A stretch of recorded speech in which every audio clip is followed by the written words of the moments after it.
You know what it's time for? It's time for Talking Shit. Hi. Welcome. It's time for Talking Shit. I'm DeAndre. I have a lot to cover. Did you know that 2,977 people died, roughly around that amount of people died as a result of 9/11? Okay? This is not how many people passed away in Benghazi. And all those lives are just as valuable, whether it's the 2,977 or you're dealing with the 4 lives that were lost in Benghazi. We did a show on that. We're still reviewing D.L. Hughley's book. I'm wearing my Dr. West shirt because I got some comments to Dr. West and Mr. Tavis Smiley. I'm going to start with that. I watched Amy Goodman interview Tavis and Dr. West a few weeks ago. I actually went and saw Dr. West speak. It was a great pitch. I got a little beef with you, brothers, and I know I'm not as popular as you guys and all of that and everything, but I really take issue with the kind of attitude that you're having with my president. And I know that both of you hopefully were in your right mind to the point where you voted for him, but you made some comments, Dr. West and Tavis, about, the guys that over on NBC, Reverend Sharpton and the other guy that fills in for Ed Schultz. I forgot his name, the professor. And you guys all know each other, and there's a little drama going on. And as I digress, I'm thinking about Mary McLeod Bethune, Miles Davis, John Coltrane. All the people you constantly talk about, Brother West. What would they feel in the spirit? If we're let's talk about spirit.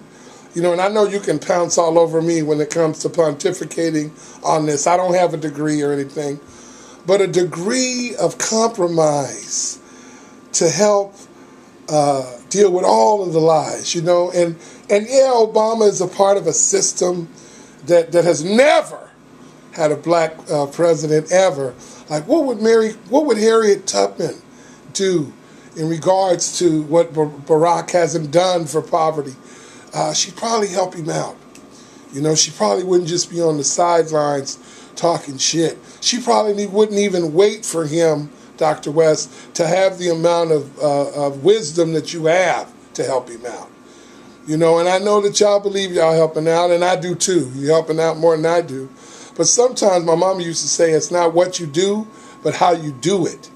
And being on national TV, saying what you got to say about the president, I know, but is there a way that we could temper such talk with a love and tolerance that will allow us to get together and feel all right, as Bob Marley would say, and all of us come together to really face the true enemy? And the enemy, I don't believe is, you and Tavis both, Dr. West, talk about Christianity and the devil and all of that. And I just feel that divide and conquer, dividing up, the people that, Barack ain't going to be able to do shit without y'all's help. Really? If you really look at it, you and Tavis are more a part of the solution than Timothy Geithner probably. I don't know. I'm not a mathematical genius. I'm just saying, is there a way that we could all be, now, you say, well, Barack hasn't invited me to the White House. Well, Barack hasn't invited me to the White House either, brother, and I answered the phones for him, and I went ahead and made the calls. I have there's a couple of my episodes of this show where I went down and I did the phone bank, What am I saying? I don't know. Just think about it. What would some of our ancestors say if we weren't really trying to do more than just say stuff about how somebody ain't doing it exactly how we want it? Will we still help? One of the great things about President Lincoln is he had a lot of people in his camp that didn't do that exact thinking. And the rumor was that if they were going to piss on his cabinet, at least they would aim and piss outside the tent, and you would know where things were coming from. And I know that Barack probably hasn't invited y'all over there, man, but spiritually invite yourself, man. And this guy right here, I like the way he's dealing with it. He don't agree with everything Barack is doing, but he still did something that wasn't a venomous attack, as if ain't nothing being done besides that ego and just being spun because you ain't the one that they really want to run. We can't, you know, you guys are really extremist, man, to some people. So I just want to see us all practice a little unity. That's all I'm saying. I'm not coming at you foul. I like your style. I went over there and listened to you for a while. But, you know, Dr. West, I don't want to make more of a mess, man. I don't know if Barack is doing his best. But this is the best I've ever seen it as a 46-year-old black male on the endangered species list without a real education, so to speak. This is the best I've really seen it. And from what you tell me, it could even be better. But I think we got to act as brothers. And I don't expect my brother to not have any flaws. You know, there's an old saying, a friend is someone who knows all your faults but still likes you. And I just really am going to write you a letter, brother. I'm going to put this out there on my show, and I'm going to write you a letter, Mr. West. I want you and Tavis to keep doing your best. But I'll repeat it, man. Sometimes it's not what you do, but it's how you do it. Okay, so the GOP has a new plan. They're saying a new proposal, which is really $8 billion in tax reform, $6 billion in health, $3 billion in mandatory saving, $200 billion in entitlements, and $300 billion in discretionary spending. So this is how the GOP is handling and that's why Barack even need more respect from us, not as sort of a, you know, social order lie, but we got to be the ones that don't let them give their ego the alibi. You know, that election was won based on the fact that we're going to raise taxes on the 1%. And we need to really hold them to that, man. If we're going to hold Barack against some sort of a rock for not being able to get through this Republican bloc, then we really need to look at them for acting like total sore losing I almost said it. We got to look at it differently, man. We got to look at it differently, Mr. West, Dr. West, come on. We got to go after these guys, man.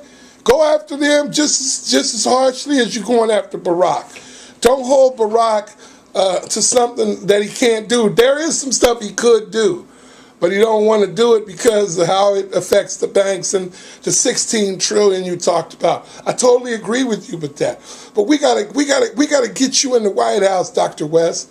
I want you in the White House, man. I want you to go eat some fried chicken.